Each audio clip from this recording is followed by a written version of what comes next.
If you've ever played any fighting games, you'll know that a lot of traditional fighters use what's called motion inputs. If you want to throw a fireball, you have to do a specific motion on the joystick and then press a button immediately afterwards to throw that fireball. You can't just press X to throw a fireball, the fireball is instead linked to this difficult to execute maneuver on your controller. Some people consider this a controversial design decision, but these motion inputs are used for a few clever reasons. For a start, motion inputs are a good way to increase the skill ceiling of a game and reward good players for being good. A fireball will do a bit more damage than any normal button would, and it is much longer ranged. If the fireball came out as a single button press, it would be very, very overpowered, so it is balanced out by the fact that it's a little bit more difficult to execute than just pressing a single button. The fireball is powerful, but it's a reward to players who are good enough to do this specific input on their controller. After a little bit of practice, the fireball input becomes pretty trivial. But what about this input?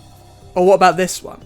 Or what about this monstrosity of an input? The harder the input gets, the more powerful the moves associated with them become, rewarding those players who are skilled enough to use them. But motion inputs also serve another very, very interesting purpose. It gives designers way more moves to give to a character. There's only so many buttons on a console controller, and the overwhelming majority of players of fighting games are casual players who don't own fight sticks or smash boxes. Designers had too few buttons to assign moves to, and they wanted more moves to make their game more interesting. So they added motion inputs, a clever way to add more moves into the game without adding more buttons onto people's controllers, as well as to make more powerful ones harder to execute in a pinch. A similar thing also exists in platform fighters like Smash Bros or Rivals of Aether. There's only 3 buttons that are associated with attacks in platform fighters, but the direction you're holding on your stick will influence what attack comes out.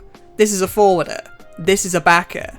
I used the same button to execute both of these moves, but the direction I pushed the stick in is what changed the attack, allowing for far more than just 3 individual attacks, 1 per button. The controllers that people use bring about limitations to design that have to be cleverly overcome, forcing designers to innovate their genre of choice.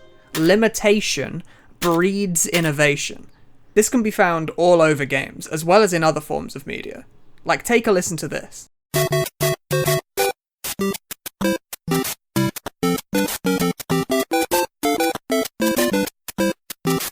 That was the main theme to Super Mario Bros, written by Koji Kondo, played on the Nintendo Entertainment System. The NES's audio chips were not very powerful, and they didn't have very much memory. The chips worked in channels, and they only had 5 channels to work with. Each channel could only produce one certain type of waveform, essentially one type of sound. Channel 1 and Channel 2 could only produce square waves. Channel 3 could only make triangle waves, which was often used for bass lines.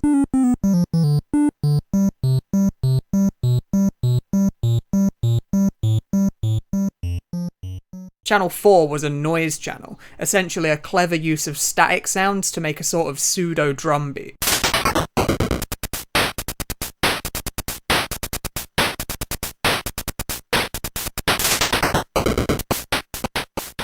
And Channel 5 was used for samples. Essentially, this channel could be used to load in specific instrument sounds into the music.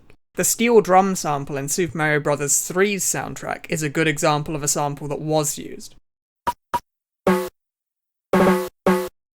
Those samples had to be very simple though, to make sure that they could fit onto the chip's tiny memory space, which is why these samples were very, very rarely used. The hardware on the NES was extremely limiting to composers at the time, but they still managed to make each game's soundtrack sound fairly distinct. It's almost like the composers are all writing their music, all using the same instruments, but still producing vastly different results.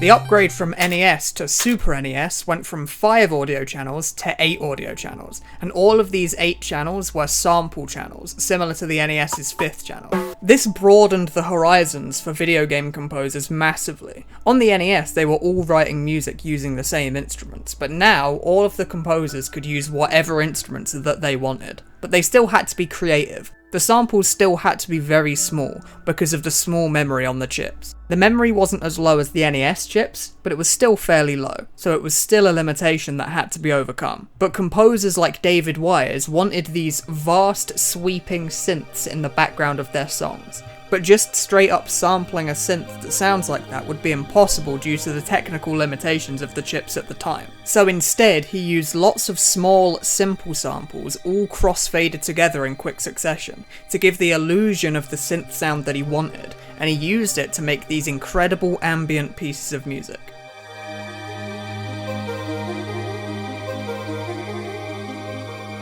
This piece of music was written for Donkey Kong Country in 1994. On this thing. Incredible. But audio is not where the creativity ends. The graphics in video games is also heavily inspired by the limitations that designers have faced in the past and in the present. Pixel art is quite a popular art style for games to use nowadays. There's countless pixel art games out there, but pixel art only exists as a result of hardware limitations on old consoles. A lot of new games look like this because people think it looks cool. Old games had to look like this, because more complex sprites couldn't be created at the time. There are some modern games that use pixel art out of a necessity still, like Terraria, where their game is way too big and their dev team is way too small, so pixel art is a much more manageable art style than complex 2D sprites would be.